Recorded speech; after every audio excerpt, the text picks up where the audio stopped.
Fala pessoal, quero aqui transmitir os principais pontos desse livro, Fahrenheit 451, um livro que eu gosto muito, foi um dos primeiros livros que eu li, foi bem importante para mim. Então assim, evidentemente vão ter spoilers, né? Vou comentar vários pontos, tá? E para começar, qual que é o cenário desse livro, o que que tem de diferente nesse livro, tá? Uma sociedade distópica em Fahrenheit, uma sociedade na qual o papel dos bombeiros não é apagar fogo, mas é queimar livros. Então, é algo assim, bem diferente. E o mais curioso, que mais para frente vai ficar claro num diálogo, é como que essa sociedade se transformou, chegou a esse ponto. Que, na verdade, não foi por alguma imposição de algum sistema ou coisa do tipo, mas foi pela própria população. Né? Já adiantando um pouco o ponto central desse cenário, as pessoas que até então liam livros começaram a entrar nessa era da velocidade, por assim dizer. Né? Então agora eu não quero mais ler um livro, eu quero ver o filme que retrata o que está no livro. Aí depois eu já não quero ver o filme, eu quero ver uma pequena peça ali mais rápida.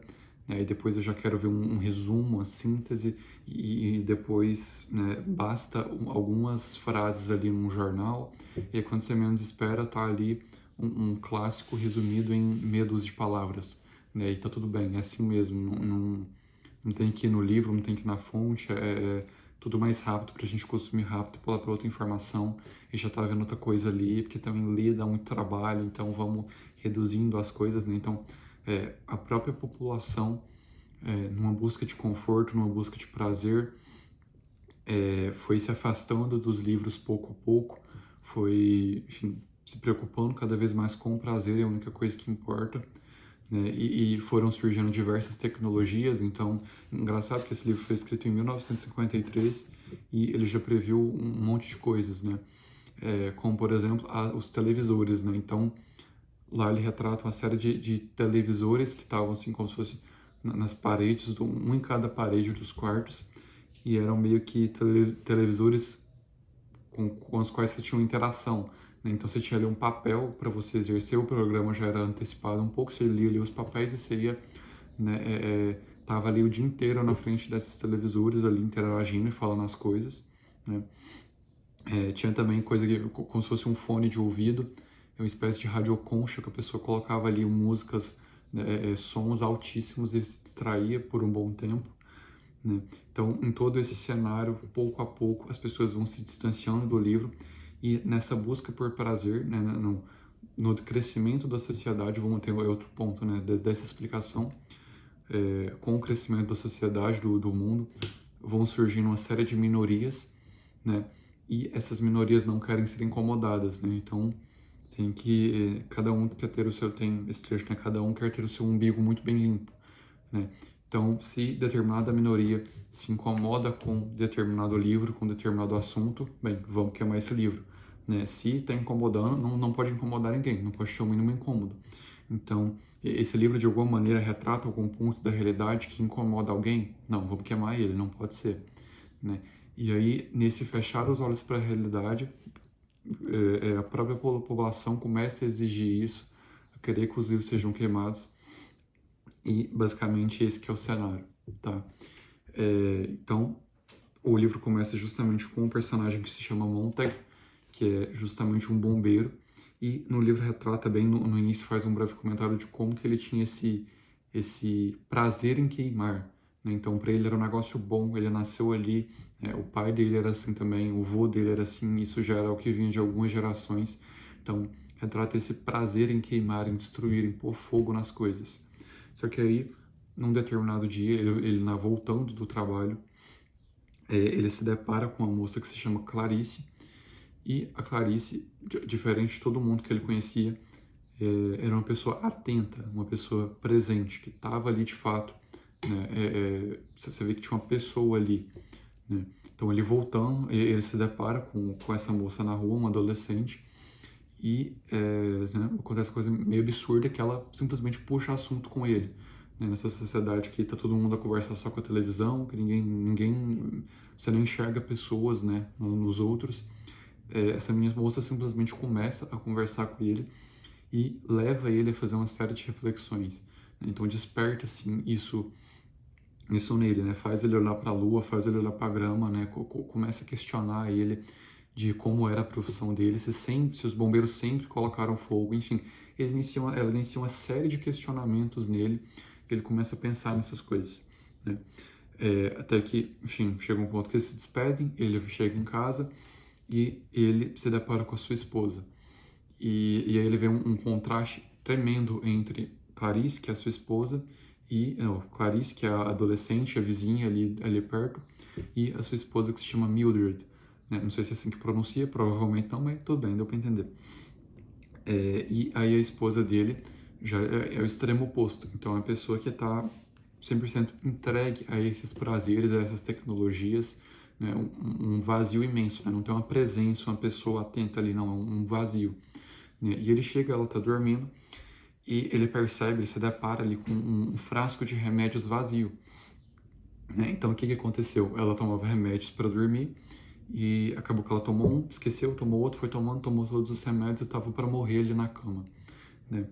Ele percebe isso, liga para emergência, e a partir daí começa a acontecer uma série de baques na vida do Montag, né? Toda hora ele é cutucado de uma maneira, ele é levado a tomar consciência de alguma coisa, né? Então, por exemplo, chega esse pessoal, essa espécie de socorro assim para ajudar a esposa dele, e eles simplesmente vão chegando e vão tirando os equipamentos e tiram como se fosse um tipo de endoscopia que eles enfiam no estômago dela para tirar os comprimidos, e ao mesmo tempo vão fazendo uma transfusão de sangue ali.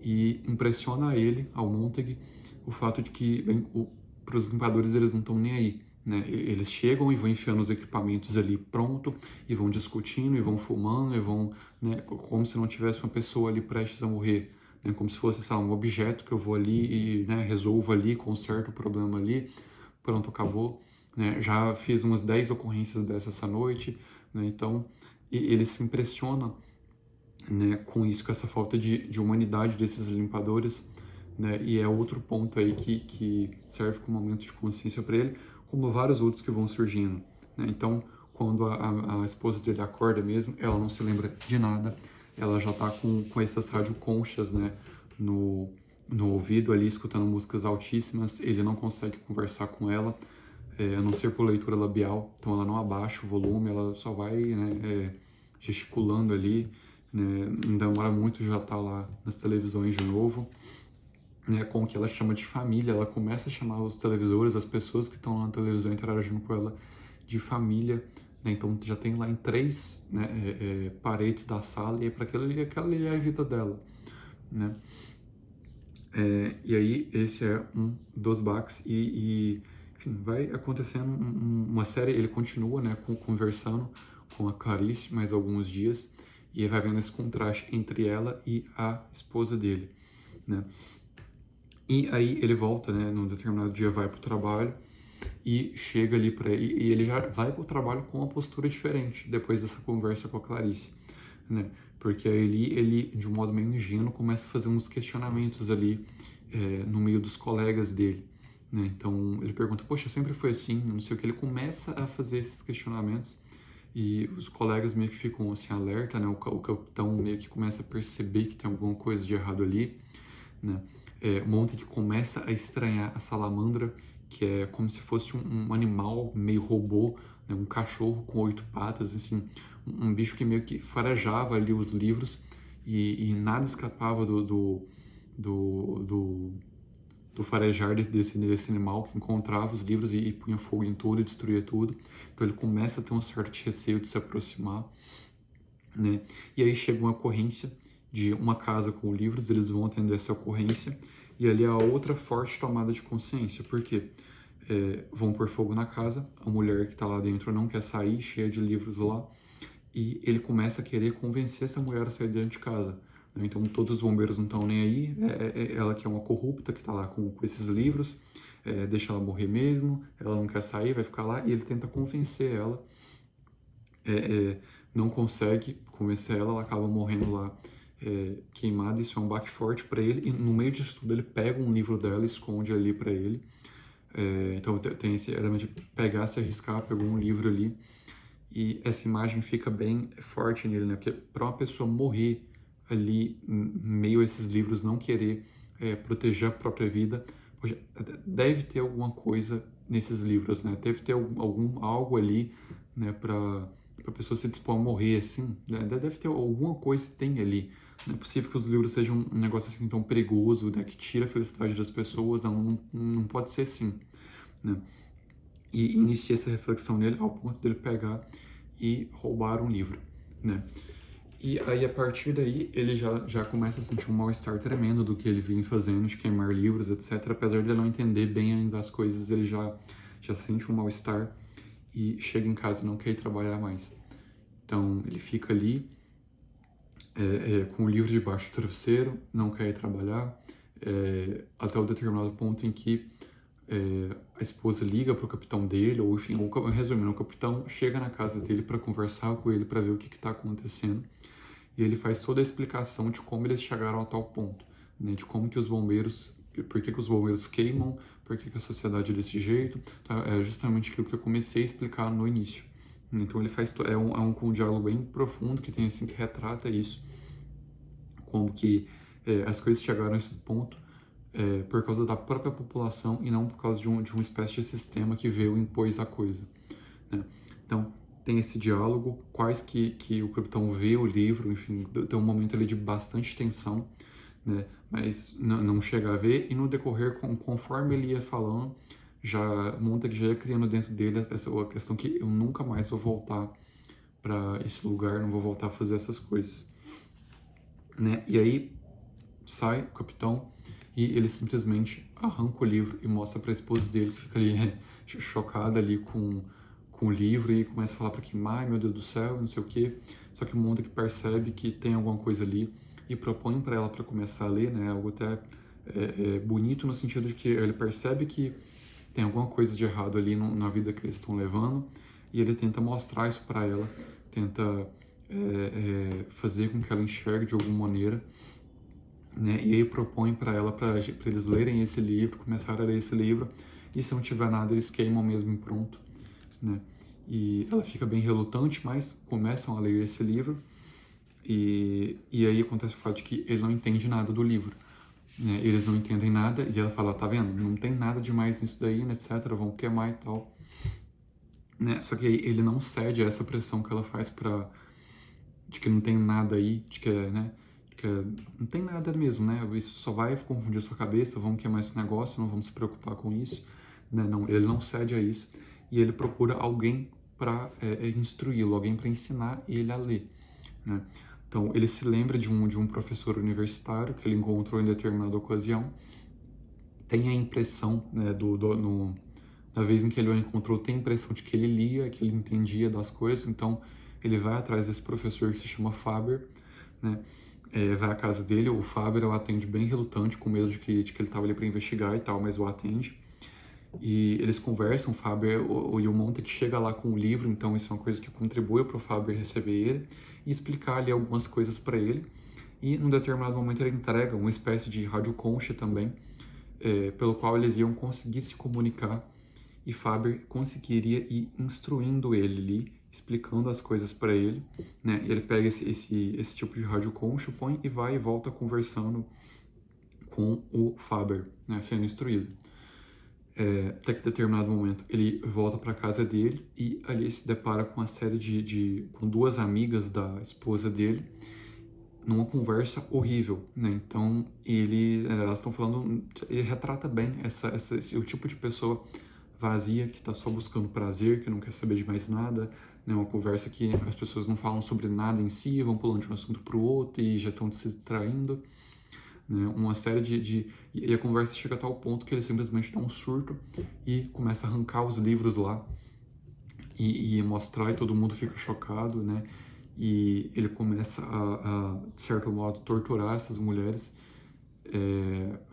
propondo uma série de reflexões. Então ele começa a falar, começa a fazer elas tomarem a consciência de alguns pontos que elas não queriam ter, né? Começa a fazê-las a pensar e elas começam a ficar, né, revoltadas ali, a chorar, né? Aí pega e acaba indo embora e ele volta para o trabalho, né, já meio assim, né, alguma coisa de ruim vai vir, né, essas mulheres vão denunciar ele, não demora muito, e ele vai pro trabalho assim mesmo, né, um dia depois, não sei, mas ele vai pro trabalho, e lá no trabalho ele tem outro tipo de conversa com o capitão lá, o capitão já se ligou de que ele tá lendo livros, de que tem alguma coisa ali errado com ele e tal, e ele faz uma espécie de tortura, assim, através das palavras mesmo, porque, engraçado, né, parênteses, o capitão, ele lê livros, então não é uma coisa assim tão visível, mas você vê que ele tem um repertório bem desenvolvido, de que ele conhece os autores, conhece as coisas e tal, então ele consegue meio que brincar com a cara do Montague,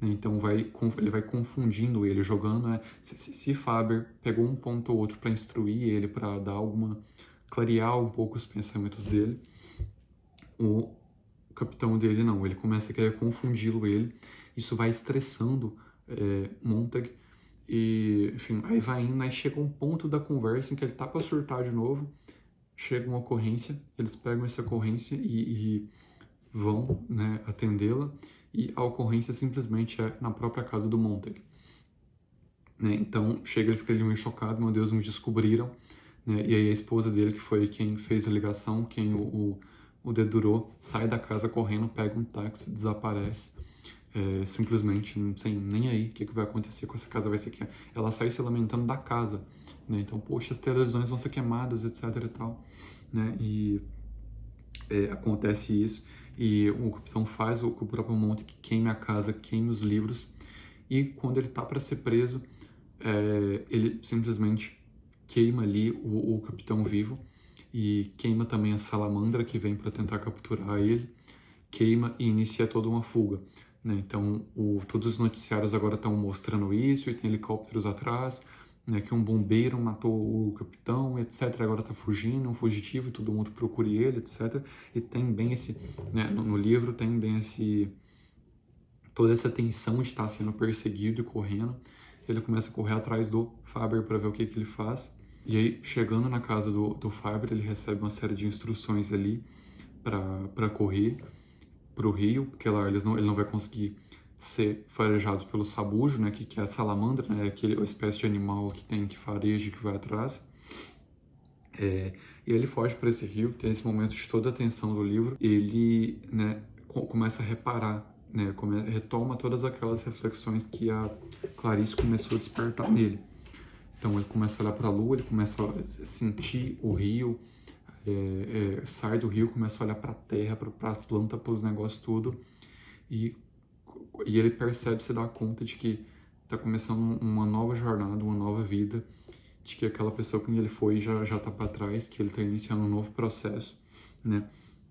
E uma das instruções do Faber foi de que ele encontrasse uma trilha, um trilha de vagão de trem, e fosse seguindo, e ele faz isso, encontra essa trilha, vai caminhando, vai pensando, agora tem tempo para pensar, então vai pensando numa série de coisas, até que ele encontra ali outras pessoas como ele, né? Outros caminhantes, por assim dizer, pessoas que foram perseguidas por causa dos livros e ficavam por aí, vagueando para, enfim, ficavam aí, né? Andando, e muito bonito, que inclusive tem a ver com a mensagem central do livro, é o modo como eles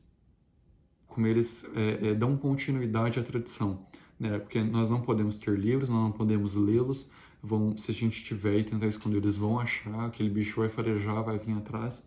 Então, eles simplesmente memorizam os livros, guardam os livros na cabeça e vão passando de geração a geração esses livros, na esperança de que um dia esse pequeno esforço que eles fazem vão contribuir de alguma maneira enfim, para as coisas voltarem ao normal, por assim dizer. Então, é um negócio bem bonito, porque o Montague ele tenta fazer uma espécie de revolução, né? Eu vou sair, vou jogar na cara das pessoas, eu vou sair por aí vou sair por aí roubando livros, etc e tal, vou queimar o capitão, etc.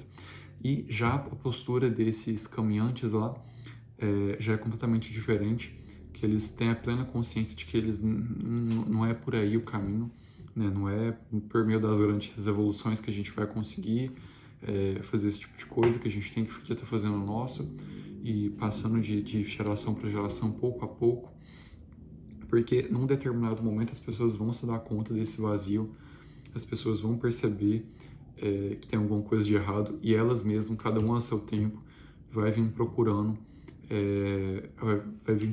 as coisas que estão no livro, e a gente vai ter a oportunidade de transmitir isso, de mostrar o caminho para as pessoas, sem ser desumilde, sem ser pedante, sem jogar na cara como ele fez com as amigas da esposa dele, né? Porque não é esse o caminho.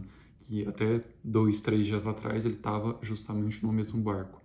Então tem essa mensagem muito bonita, e ele se percebe literalmente no início de uma nova jornada, né? Que a vida dele ali estava apenas começando agora, que ele tinha uma série de coisas para pensar, uma série de coisas para fazer, para pôr a cabeça dele no lugar. No geral, acho que o principal é justamente isso. E aí, o mais bonito que eu reparei, assim, esse foi um livro, como eu disse no início, que foi bem importante para mim. Gostei muito de ter lido ele, li de novo recentemente. E o principal ponto que mais me chamou a atenção, dentre vários, é o fato de que a simples presença de uma pessoa, né, o simples fato dela estar ali atenta, presente, faz com que outras ao redor dela acordem e iniciem um processo de transformação que até então era inimaginável. Né? Então, poxa, Montague é um bombeiro que está ali acostumado com isso, né? De onde que você vai pensar que ele ia acordar assim e de repente começar a iniciar todo esse processo de mudança que ele iniciou? Né? É uma coisa assim meio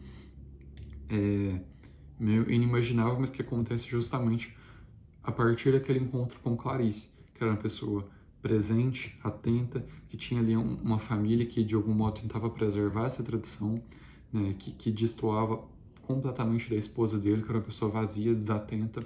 Então, a partir desse encontro com uma pessoa presente, ele vai tendo uma série de reflexões, e ele, por assim dizer, volta para o caminho, começa a viver com uma certa normalidade, ou pelo menos caminhar em direção a isso.